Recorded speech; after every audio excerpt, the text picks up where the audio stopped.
Hey, this is Kip Weston. I've had a lifelong fascination with adventure. I'm obsessed with uncovering stories from extraordinary people. People who break from the average and become outliers. And I want to share their stories with you.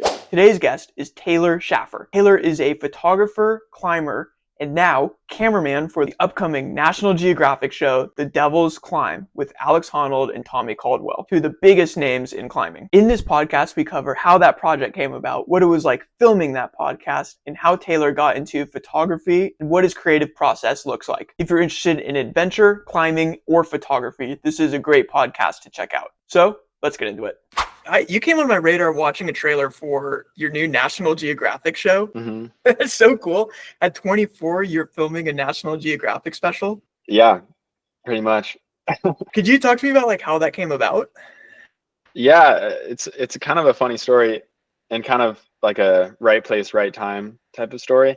Yeah. I mean, basically for the past handful of years, I've been trying to make a career out of taking pictures of rock climbers and make a business out of that. And so I've built some relationships with a few professional climbers, and one of the main guys that I've gone to build a relationship with and shoot with a bunch is this guy Jordan Cannon. Like last year in June, he called me up very randomly and was like, "Hey, I'm in Vegas right now. I'm going to try to do this link up in the mountains. Like, you know, we have some sponsor support.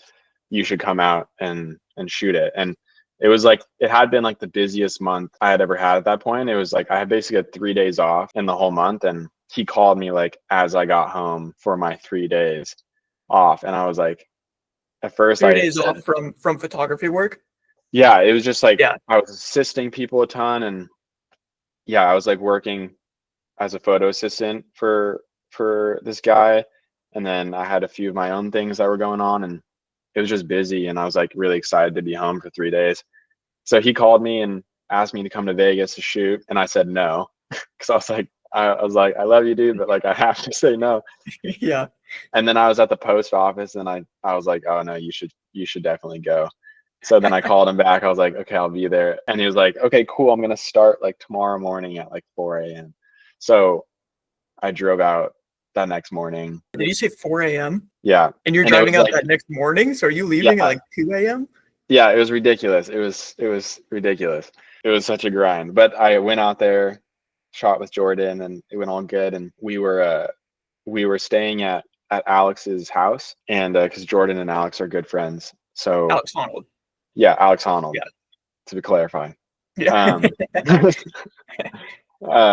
Yeah, so we stayed at Alex's house. Yeah, basically we were just chatting, and Jordan was talking to Alex about, you know, kind of talking me up in a nice way to him and kind of sharing all the trips we had been on together and shooting together. And basically Alex was like, cool, like I might have a job for you in July if you're free and like hungry enough.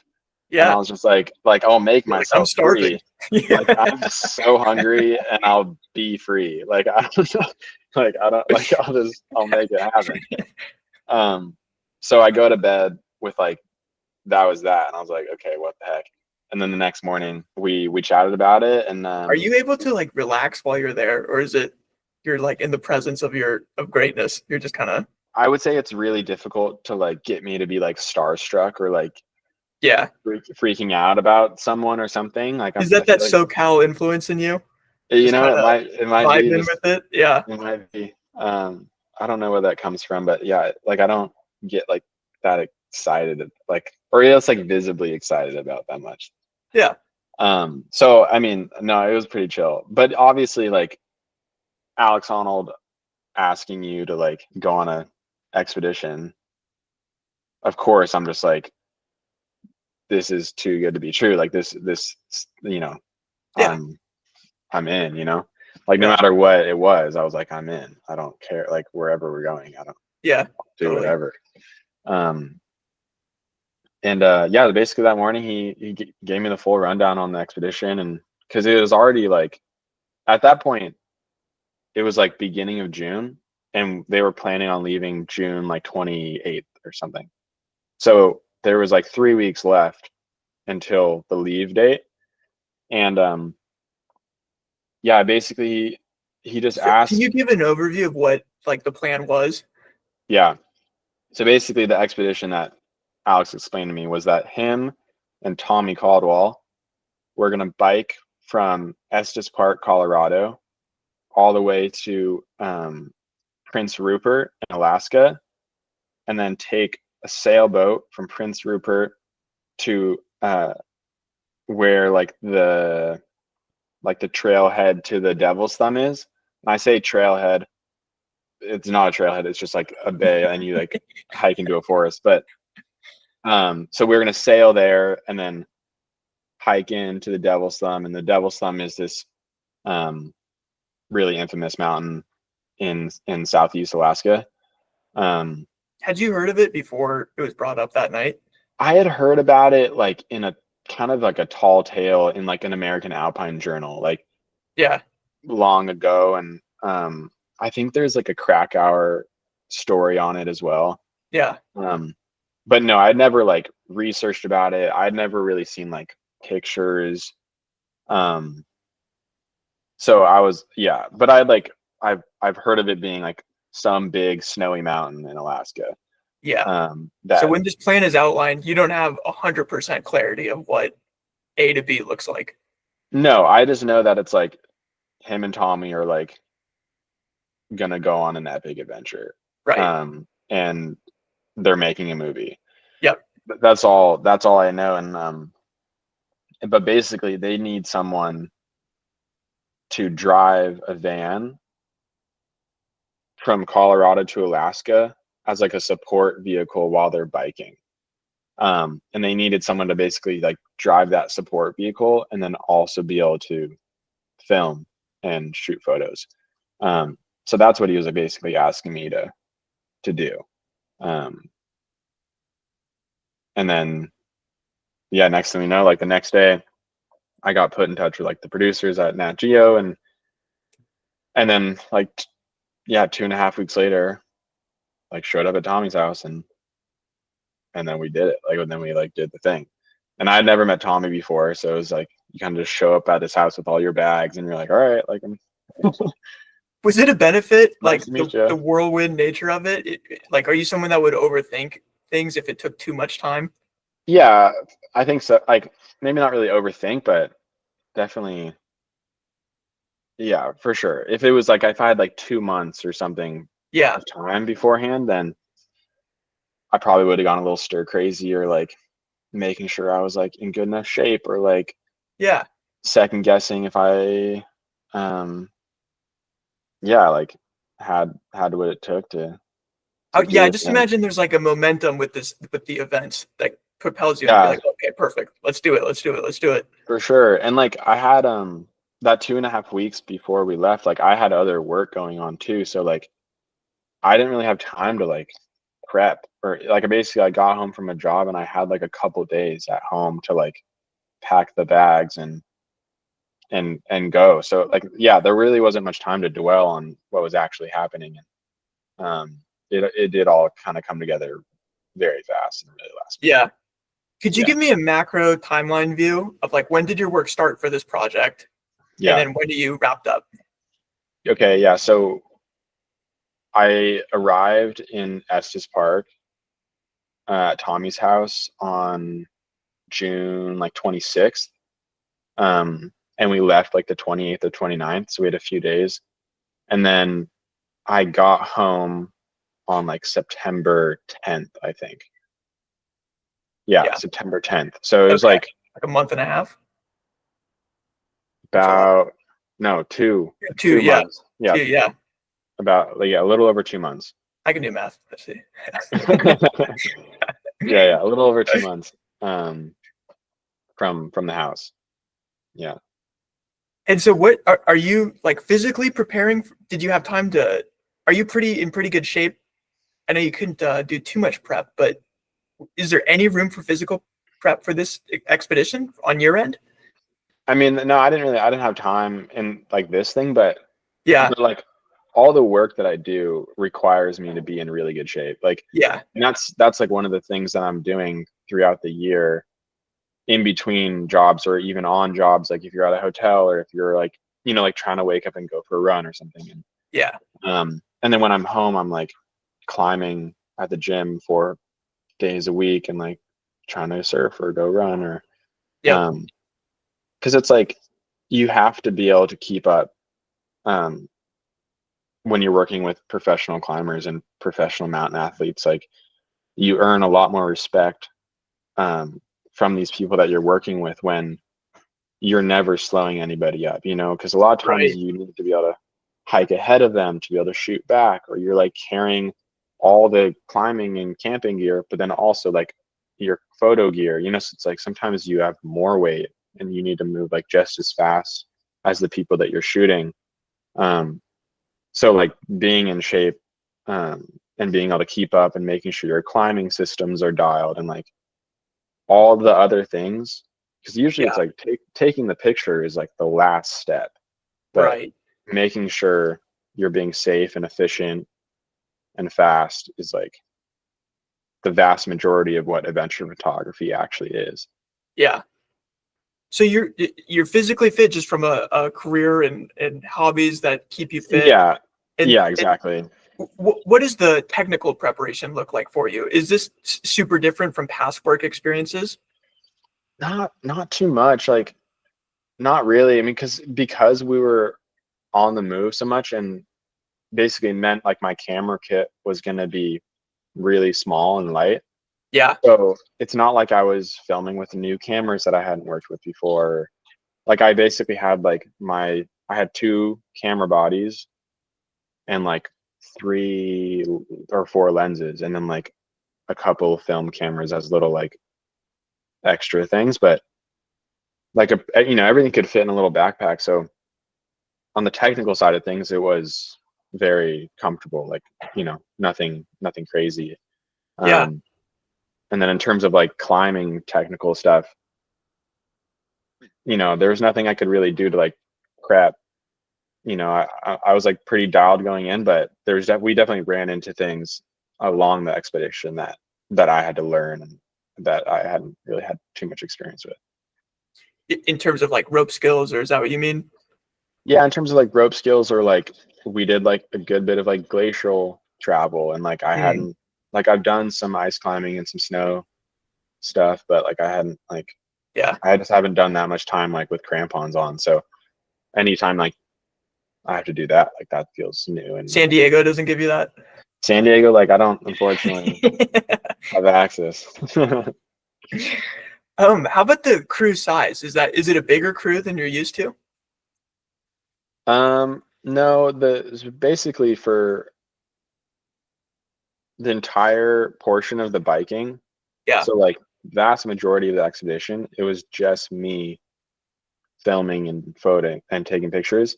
Wow. Um, so which was like there was a lot of times when I'm like, man, it'd be really nice if there was another person here Yeah. to document with, but it also was really fun to be the only lens there, Yeah. because it just meant like what you're capturing like holds a lot of weight, it holds a lot of value, because yeah, you're the only one there. Um, so yeah, it was just me for a lot of it, and then we went to the Bugaboos. We made a stop there, and um, we had folks come and join and help film for that portion. So we had like Renan Ozturk and his whole team at Expedition Studios. Yeah. Um, so like 5 or 6 extra folks, maybe more. So they For came that, in. sorry, for that first biking portion, was that Yeah. intimidating for you being the only photographer capturing that? Yeah, for sure. Totally. Yeah, Yeah. completely. Because I'm like, I'm like a photographer first and foremost. Like I know how to shoot video, but I don't do it that much. Yeah. Um, like for like all my commercial stuff, like I'm always hiring people to shoot the video. Like I don't necessarily want to do it myself. So, but for this, it was like I needed to like shoot the video and take pictures, and there's like a whole budget and a whole film and for Nat Geo and Disney being made. So I mean, I don't really know what the outside pressure was, but for me, I like put a lot of weight on it. Yeah. Um, and was definitely like, I can't like mess it up. Like I got to make sure like the audio is recording and like, like all the things. And, so I was like super nervous, Yeah. Totally. Is super there any nervous sort of over that. pre-production? Like, hey, we want these type of shots. We want to make sure that you captured this. Yeah. A bit. When I was at Tommy's house, in Estes, before we left those few days, um, Renan was there and a few folks from his team. Pete Mortimer was there. Um, and so they were like talking to me and trying to like basically give me a little bit of an overview Yeah, of the stuff that they want captured.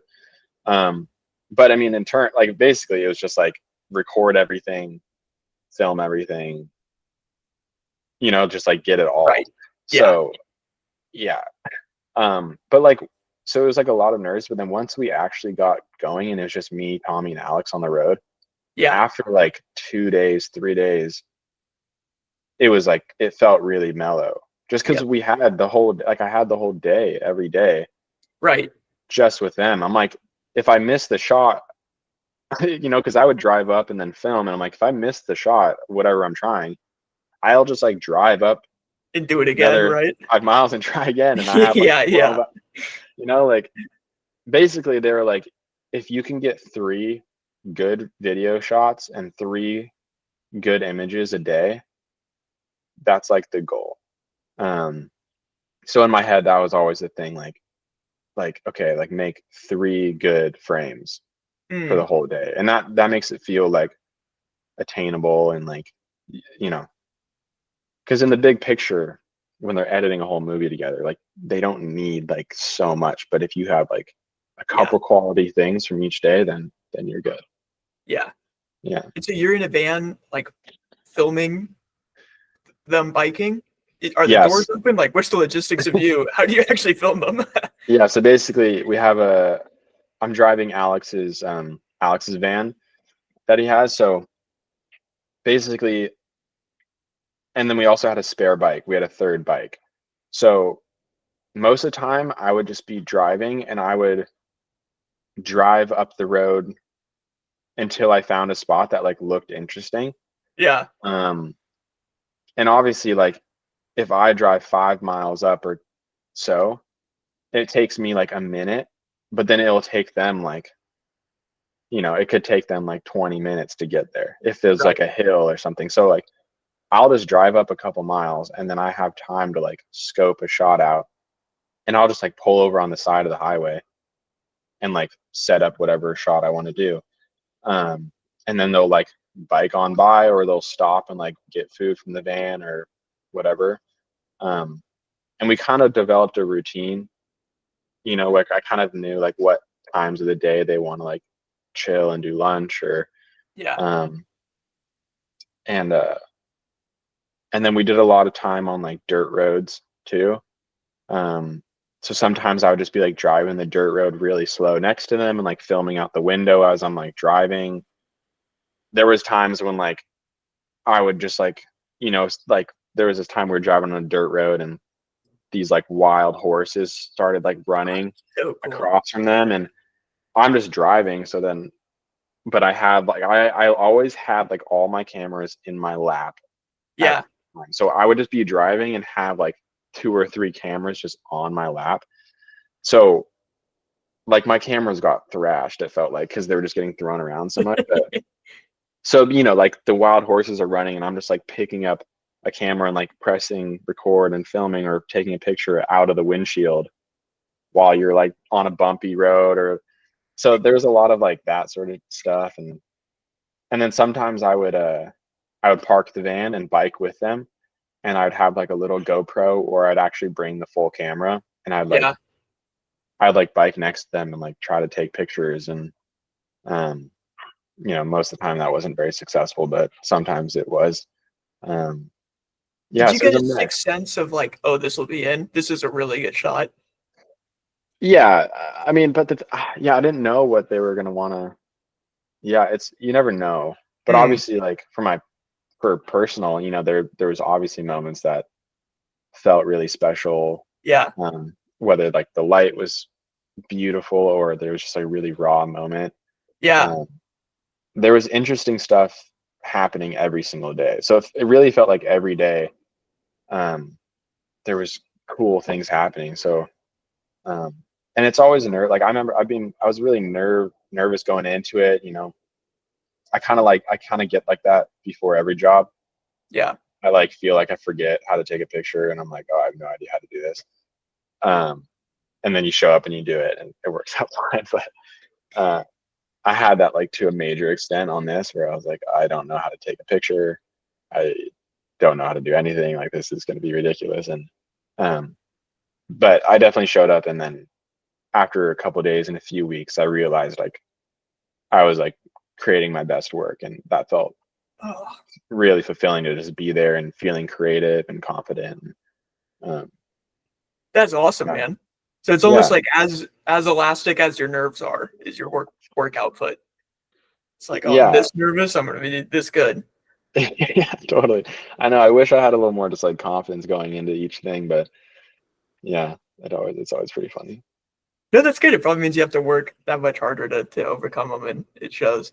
Yeah, I think it's good too because I know I don't really do much like creative prep before Yeah, shoots or before expeditions. I'm not like trying to seek out like a certain photo or a certain thing or um which is nice. I kind of like it that way. It kind of leaves me to like, I don't know. I find some sort of inspiration when I'm there and I'm present, whether that be like the landscape or the person or a piece of clothing or you kind of draw whatever theme out, and it's kind of, so far it seems like it's making each project like have its own little unique vibe to it, yeah, um totally.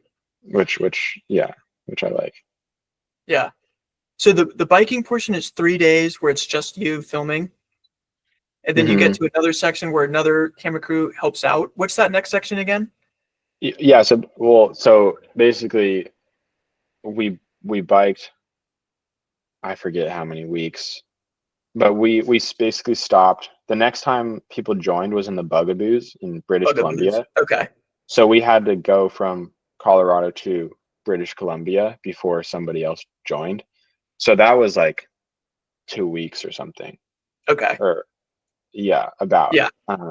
And along that way we were stopping and climbing at a few little spots, and then we stopped at like Mount Hooker and climbed on Mount Hooker for a few days. And um but for the majority of the time it was just us three.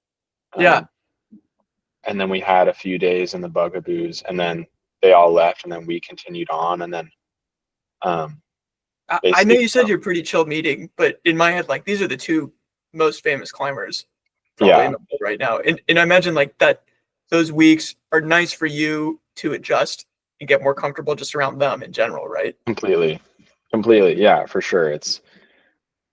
I mean, it was just amazing having the amount of time. Like Yeah. we Right. had nowhere to be. It was just us three with like one singular goal and one Yep. mission, and it was like your life gets so simplified and everything gets stripped away, and everyone is just like their truest self. There's no other things or distractions, or like everyone's just like raw, um and you really like become family. Like it was crazy. It's like that was like the biggest thing that felt really crazy about the whole trip was, yeah, you're taking these people like Alex and Tommy and Renan for me, and like Yeah. other filmers like Pablo Durana and Matt Pycroft and Ryan Valasek, and all these people that I've like looked up to for years and years and years and years. But then by the end of the trip, you feel like you're a family and you have each other's backs, and um, you've experienced something that only they'll ever truly understand. I can tell stories about it, I can photograph it, but you know it never comes across as actually how it was. Yeah. um, so yeah, it was beautiful. We really got to like become really close friends. It was cool. It was really cool. They're in Yeah, I imagine it's interesting too because they're in such different stages of life. Like you're pretty young yeah, and they're parents and yeah, kids, totally. and so it got to Yeah, be interesting dynamic there too. yeah, I mean, they're both dads. Alex is like he's a fresh dad. Both of his Yeah. kids are little little guys, um and then Tommy's kids are a bit older, but Yeah. um I mean, the relationship that it felt like was happening was, you know, yeah, they're both dads, and but their kids are still really young, and um I think for them,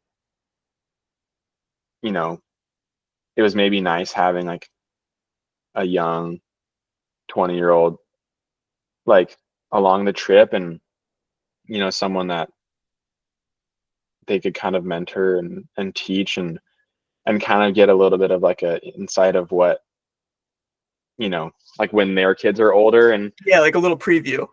a little preview. Yeah, I mean, that's kind of what it felt like. It really felt like after the end of the trip, like they were both being, you know like I had like two more dads, like they were Yeah, yeah. I felt like I was being taken care of, and How much Gen Z slang do you introduce to them?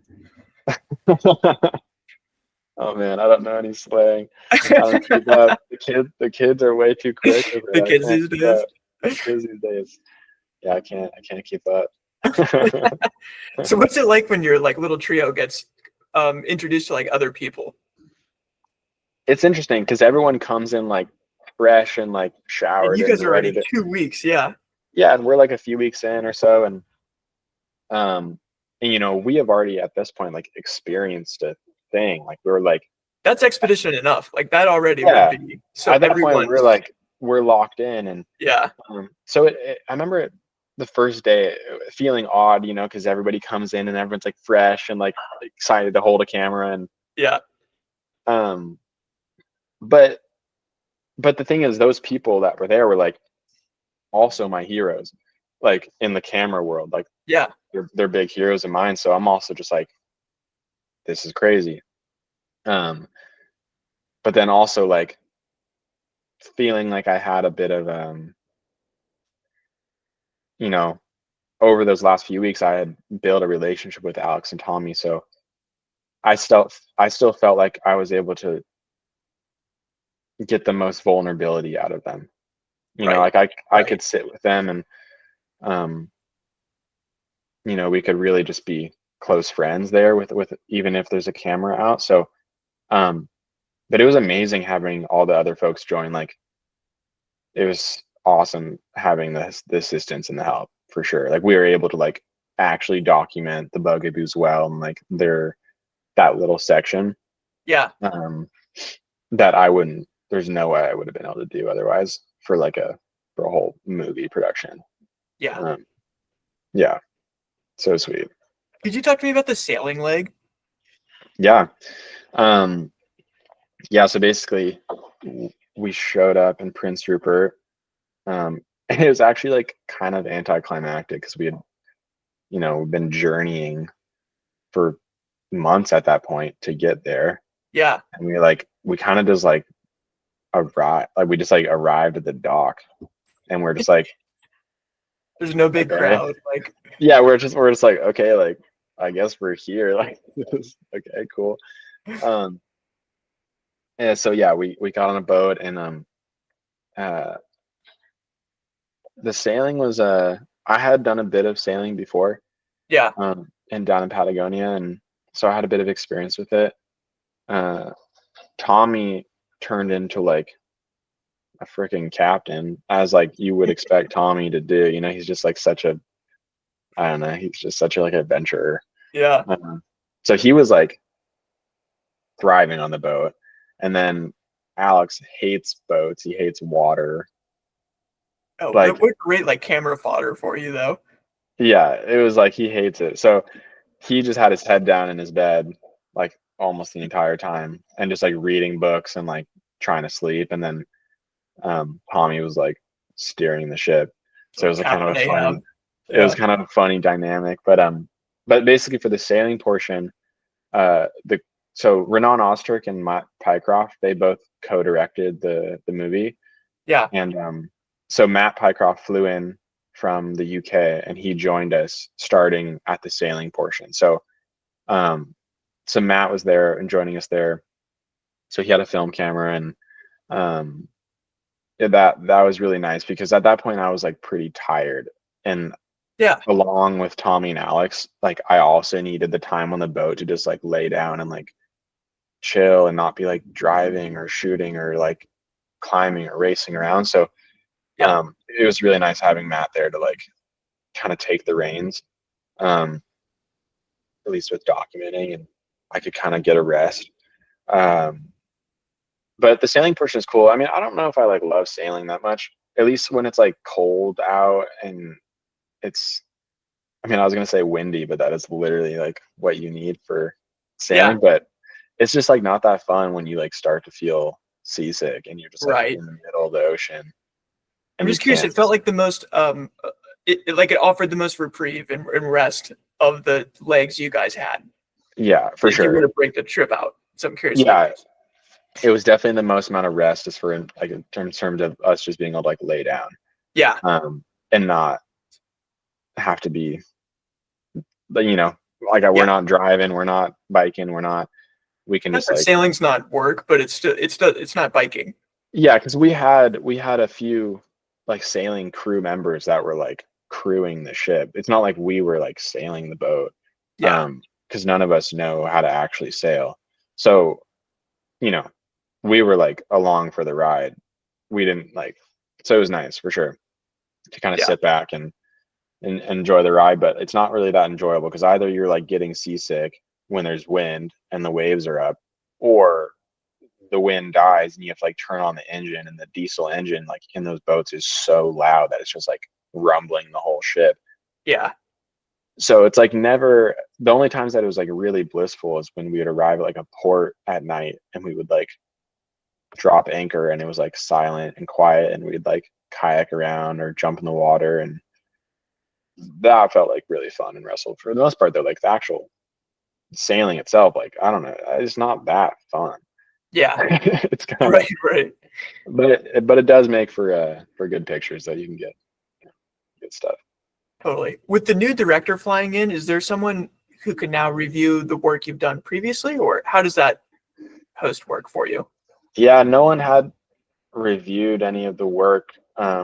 Yeah, no one had reviewed the work yet. But I was able to be like, yeah, like I think I'm covering it, Yeah. Yeah. like I'm doing the best I can. They had seen like some of the pictures and whatnot that I'd shown them, but yeah, for the most part, not so much. And When Matt not comes talked about. in, is he? Are you learning from him during the sailing portion that you can pick up little new tricks that you can finish for the rest of the expedition? Yeah, for sure, totally. Because Matt's like Matt helped direct the last Honnold project with Nat Geo and Disney in Greenland, I believe they went. So he had already been on expedition with Alex for Nat Yeah. Geo and for Disney. So um, he's super experienced, and he owns his own production company and podcast, and so he's just like really dialed, and he knows his Yeah. systems really well. And so it was the main thing that I got out of being around Matt was he asks really quality questions to Alex and Tommy. Right. Um, or like he'll bring up conversation where it'll get them talking and like get them in a place where they're like being vulnerable, or they're explaining a situation in a, you know, a captivating way.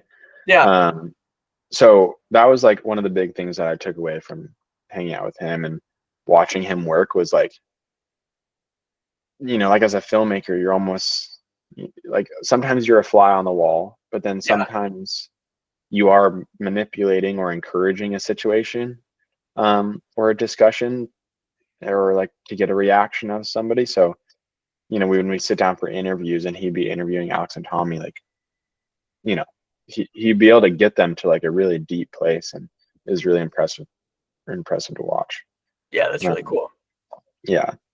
But it was funny. I remember the first time. So like Matt joined us on the boat, and he told me this at the end of the expedition, which I thought was funny. But yeah, he was like the first day that we were hanging out, like I thought you were like a total asshole, and I was like, I was like, what do you mean, why?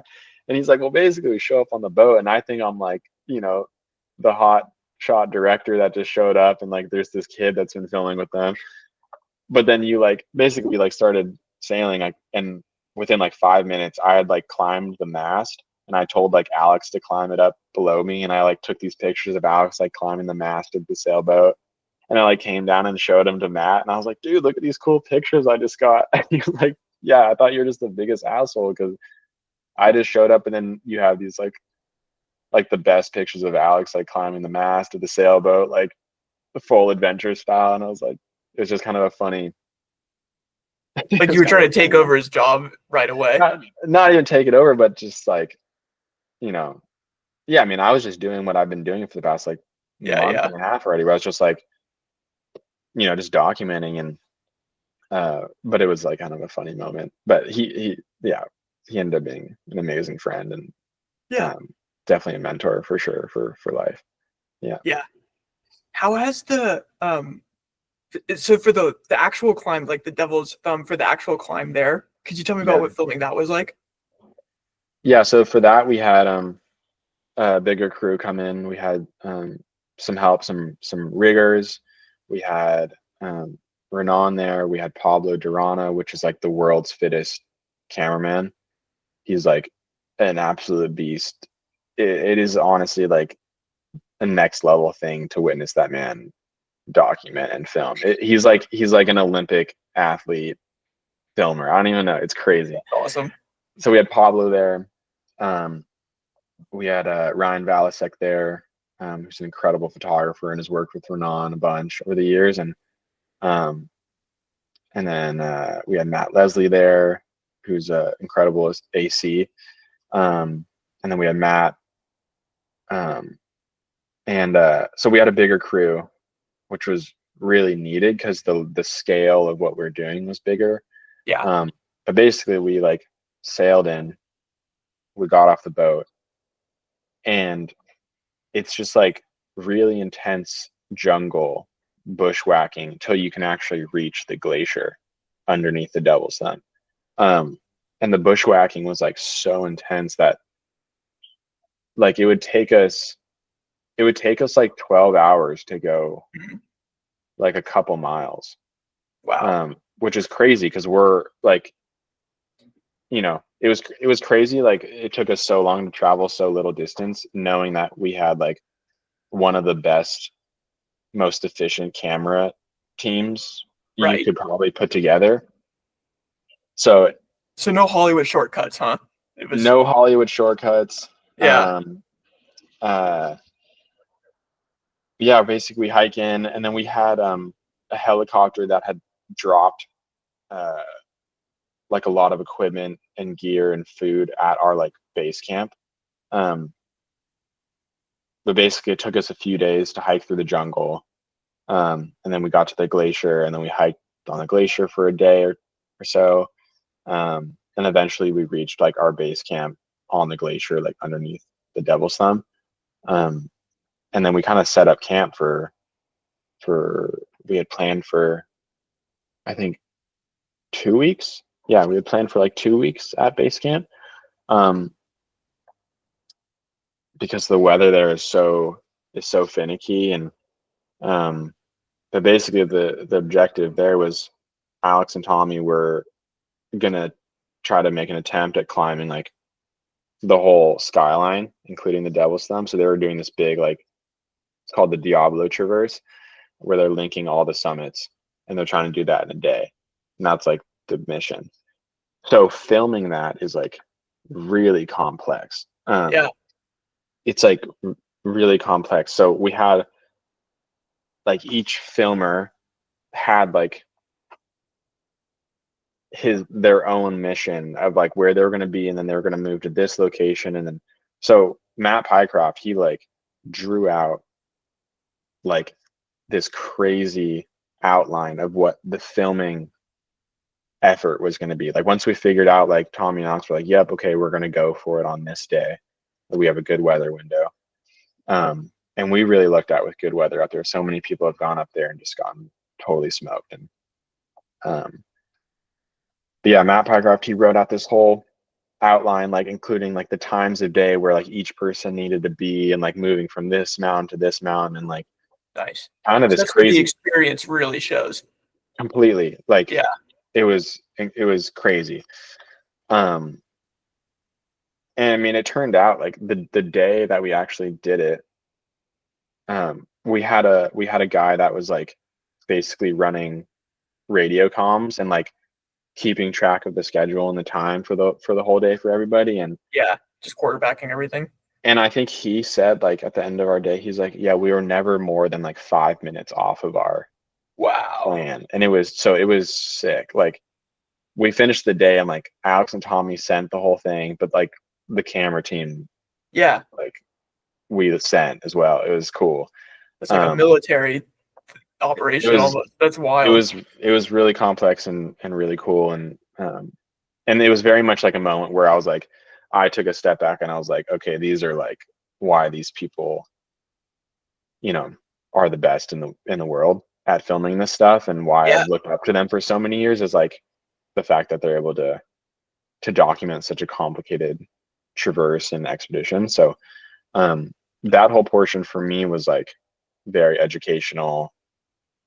You know, I'm just kind of on the back burner, just like listening to instructions and uh, you know, being creative where I can, but very much so just being like, you know, let's do it. Like I'm here to like help in whatever way. Um, that's so cool, man.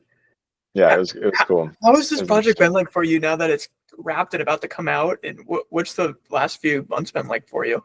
Yeah, it's nice that it's all coming out. I mean, I got home from that trip and I was definitely like bummed out. Like obviously, so you know, basically that trip was like the biggest thing I had ever dreamed up in terms Yeah, of my career in this business. Like working with Alex and Tommy for Nat Geo, and yeah, like that was like literally the furthest my dreams had gone. Like right. If you were to draft up, I want to be a climbing photographer. that would be it. So you checked everything you could check. That's the top one. So Yeah, I got home and I was like, I was like, not really, I wasn't really depressed, but I was very much just like, dang, like that's it. Like you know, how do I ever, you know, because I just felt you just feel so alive on that. Like I just felt it was incredible. It was the best trip of my life, yeah. hands down, 1000%. And it might always be. No, It's I don't very believe that. possible. But it's got to be one of the most educational years for you too. Completely. And Yeah, it really felt like I'd spent so many years like going to school for myself yeah, and like trying to learn how to do this and learn how to do this. And then that trip very much felt like the final exam. You know, it's like, okay, yes, let's yeah, put everything you've learned, like all your climbing skills, all your photo skills, your relationship skills, like we're gonna put it all to the test in one like final thesis. And that's what it really felt like for me. Um, and I kind of came at it feeling like I had like graduated, you know, and I felt confident and I had like the skill set to do this job. And um, so I came away from it feeling like really fulfilled and satisfied and happy with how far I've come, and I'm just like so proud. I felt so proud of how it all happened. And but definitely it's super bittersweet. And um, but it's nice like now that it's all coming out because it's been a full year.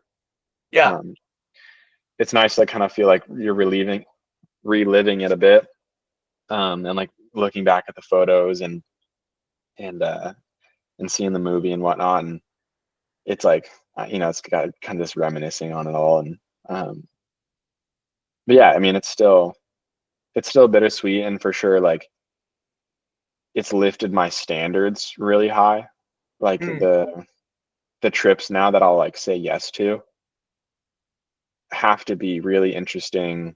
The people involved have to be either really good friends um, or new and interesting people. Like, but basically, just my standards for what I'll get myself into is that standard has been set very high. yeah, I mean, on that trip, which is a good thing, um, for sure. But it also makes it difficult to like excite me. You know, like a in order for a trip to like make me feel like this is so crazy and what we're documenting is so crazy, like it has to be like totally. totally nuts. And it's that's really difficult to find. Are there a lot of nerves around anticipation of how it's going to be received? Um, yeah, I mean, basically, because I had nothing to do with the editing of the film. There was like a team of editors in the UK that Yeah. have edited the whole film, and I haven't even seen the final cut. I don't even, Oh, like are the you film. serious? Yeah, like I mean, we're doing this right now on the 6th, and the film comes Yeah. out in 2 weeks or so, Yeah. and I haven't seen the movie, so like I'm gonna be seeing it like with everybody else. Oh, I thought I saw you post for a screening. I was like, for sure this guy's seen it already. No, totally. Like I'm gonna be at the screening, and I'm gonna be like introducing the film, and I'm just gonna say like I haven't seen this movie, So if Yeah. it's bad, don't look at me. Um, it'd be hilarious. I haven't seen it.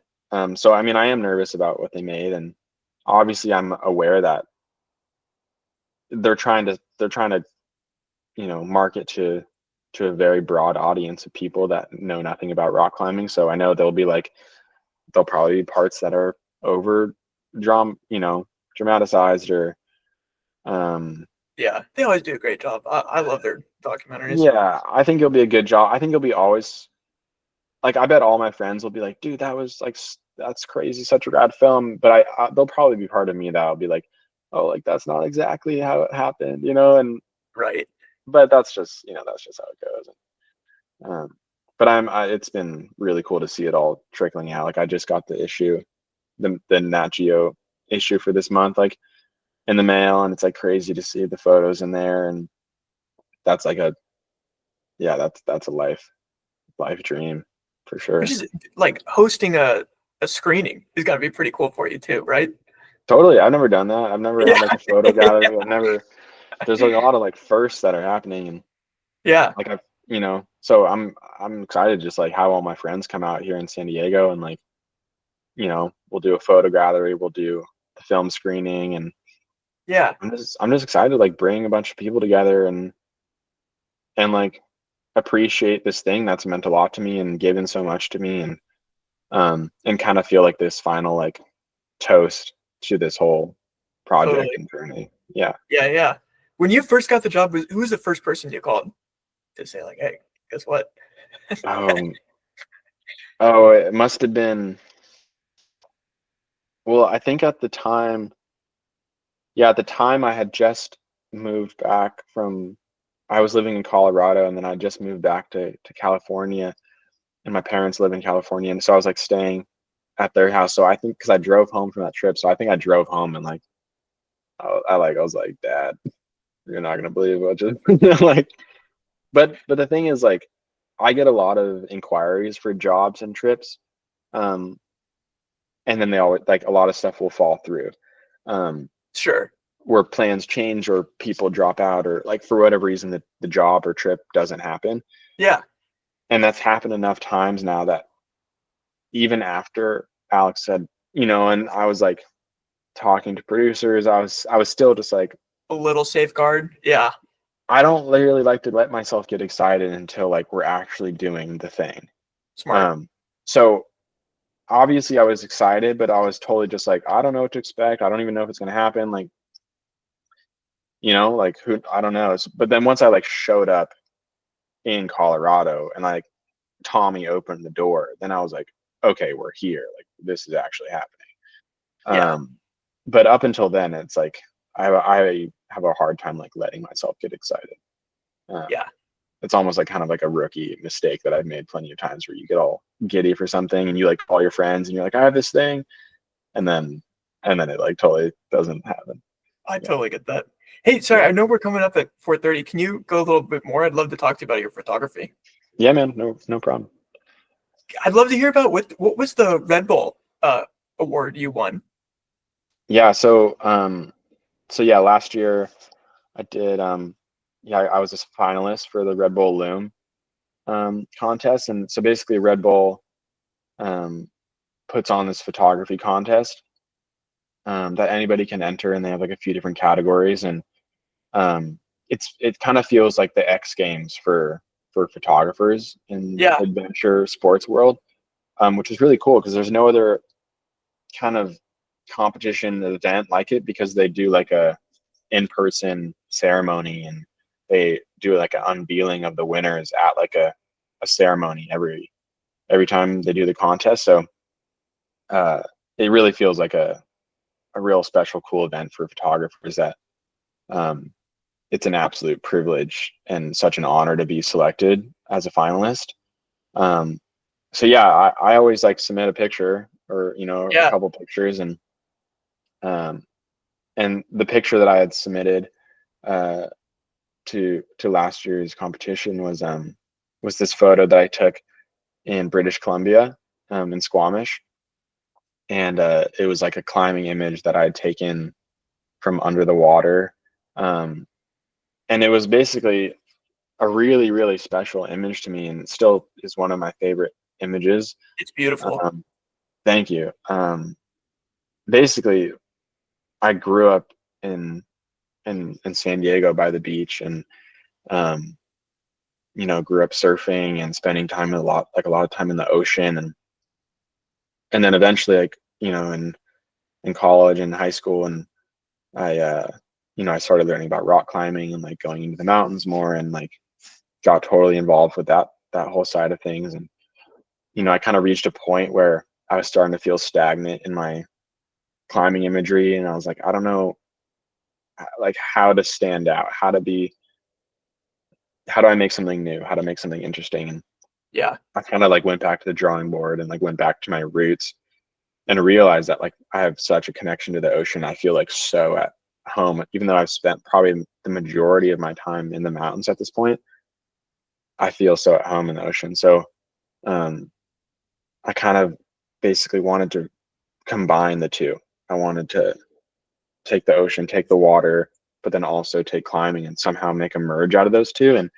And in surf photography and underwater photography, there's like this type of image called a split shot, um, where half the frame is below water and the other half is above water, and you're able to see like what's above and what's below at the same time. I always thought that was like such an interesting angle because um, it's like the one angle that you can't see with your eyes normally. Like you can Yeah. put goggles on and look underwater, or you can like obviously see above water. But in order to see like both at the same time, you have to have some sort of like piece of glass or an image or like, something. Um, so I just find it to be a really interesting angle. So basically the goal was to like create a split shot, with a climber above the water and then the ocean acting as like, the hands below. Like, um, so for like 2 years, I like tried to create that image. I went to different spots, um, and was like researching a ton and trying to do it in rivers and lakes, and because it's really rare to find a boulder or a climb that sits like above water that's deep enough. Um, there's like a lot of factors that have to like line up in order to create that image, and not that many places that are like somewhat easily accessible, um, to visit and go make the image happen. Uh, and like the most common place that would be to make this now is like if you went to Mallorca in Spain, where people are going deep water soloing. Like that would be a really incredible place to create images like this. But at the time, I didn't really have like the means or the finances or the to like just go fly to Spain to take one picture. Like that's totally ridiculous. Um, but I could like drive to Squamish. I could like make that happen. So I drove up there, and it's kind of been the only time where I went on a trip with like a very specific image and goal in mind.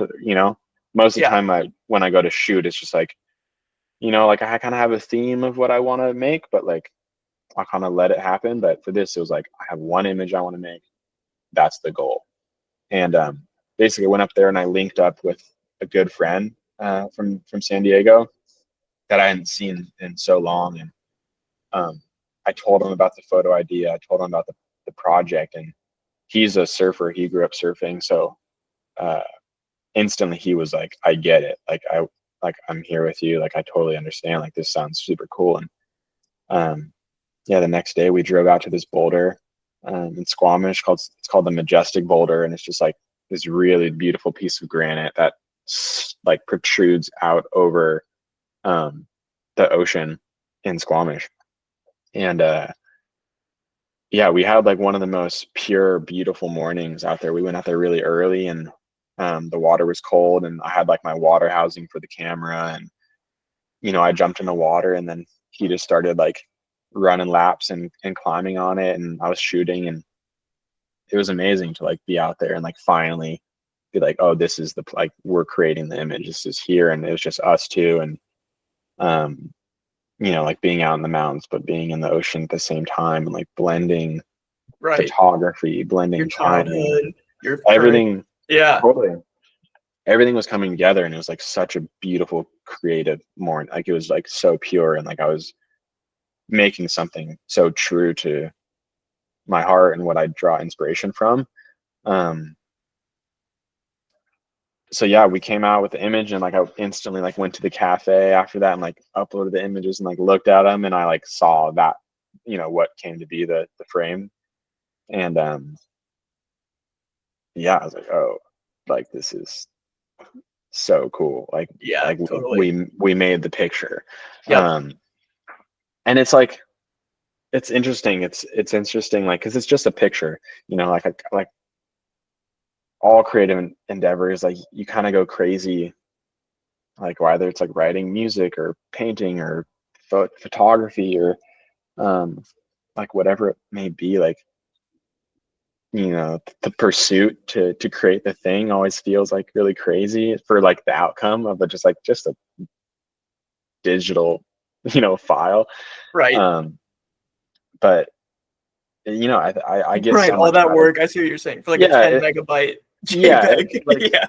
for Yeah. what you get, it's just like so ridiculous. I see what you're saying. Yeah. But That's interesting. like I just have to I have to create stuff Yeah. just for the sake of creating things. And um and obviously I knew that image was like true to my heart and like true to who I was, so I was really proud of it.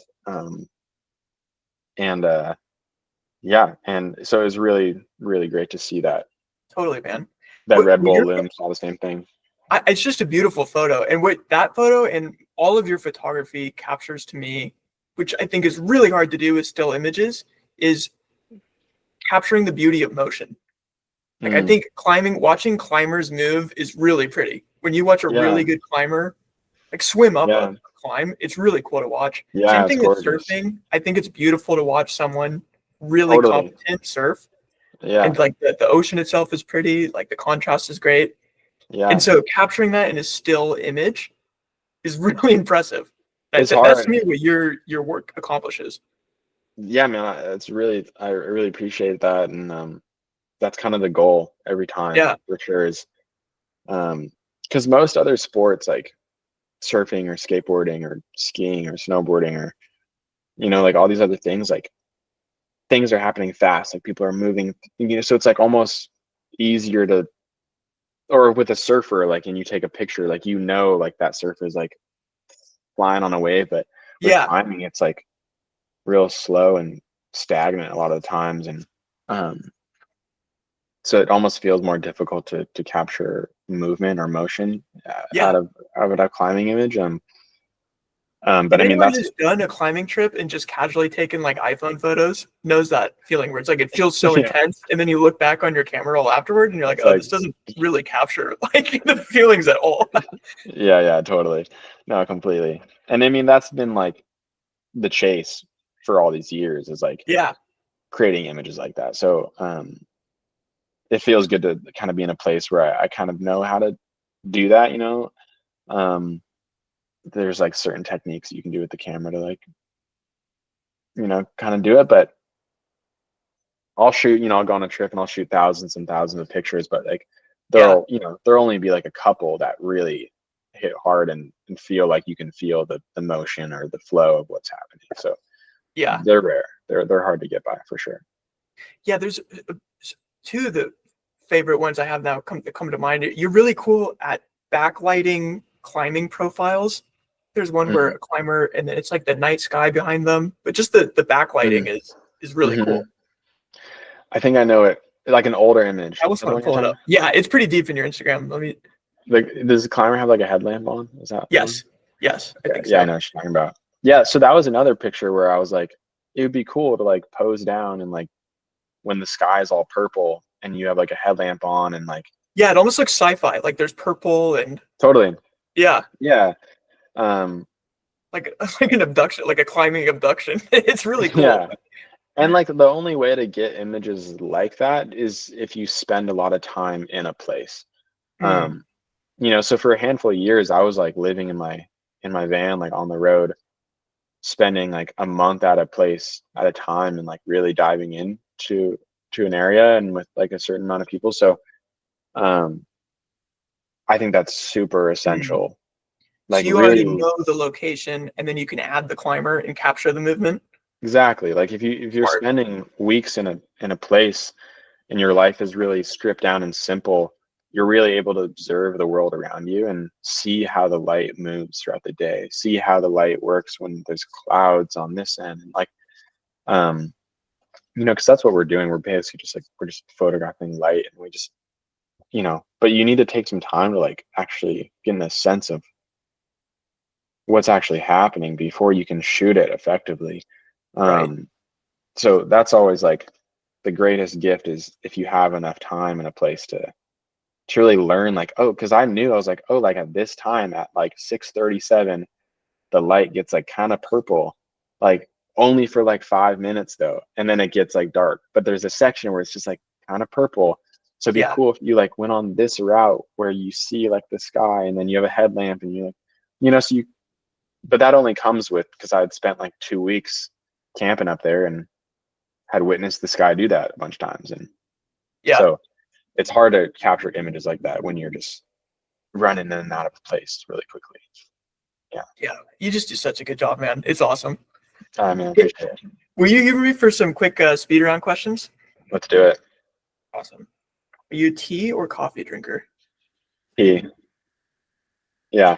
I like peppermint tea. That's my tea right there. Do you get those comforts on all your expeditions? Like, do you make sure to bring them, or do you tough it out? Yeah. Oh, I always like put tea in my bag for sure. Cause Nice. yeah, I'm not much of a coffee guy. I'll drink coffee like here and there, but yeah, I like tea.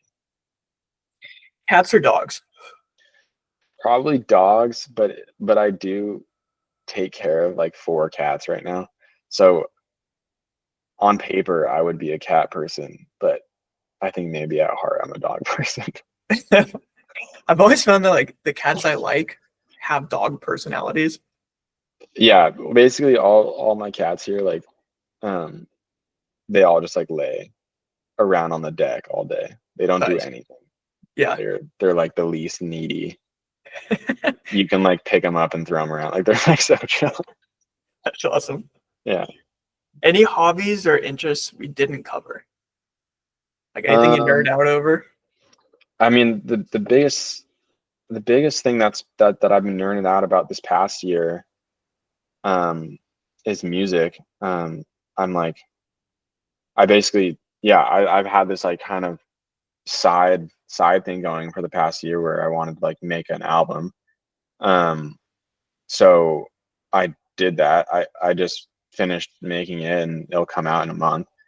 Um so that's been like such a side tangent and passion that's like taken over my life and um it's just this whole new wave of like writing music and I've grown up around music. My brother's like a professional musician and um it's always been like a thing, but Yeah.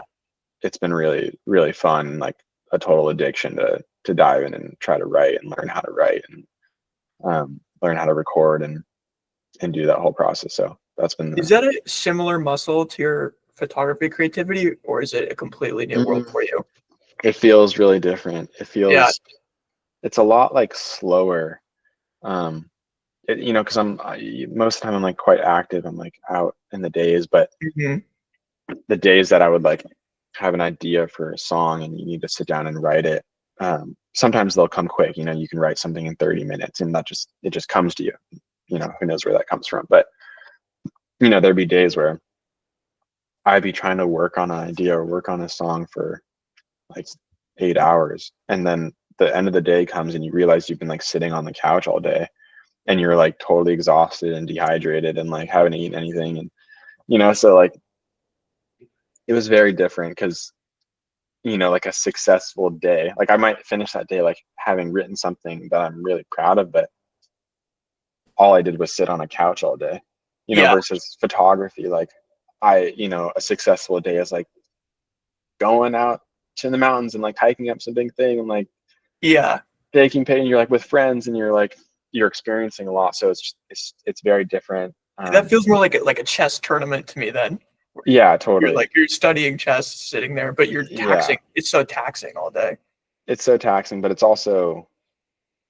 cool because you have full control. With Yeah. photography, you don't have full control. You're like documenting a scene. But Mm. with when you're creating music, you can make exactly the thing that you hear in your head, um, and you can control every little aspect. So it feels different than photography in that way. And it's just been nice to like be a beginner, and like I just love creating things. Like and I don't really know like in 5 years what I'll want to create. Like it feels like that's always evolving and changing, but I do know at the end of the day, I just want to create things for the sake of creating things, or I'll go crazy.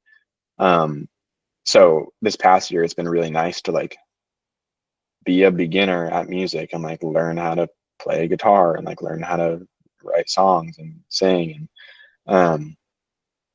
and yeah, just kind of like throw myself in the deep end and like figure it out. Because like a handful of years ago, like 4 or 5 years ago, that's how it was with photography. I was like a total noob and total beginner, but I like threw myself in the deep end and figured it out. So like I feel like every handful of years I'll need to keep doing that to just like keep the brain like activated and interested. Yeah.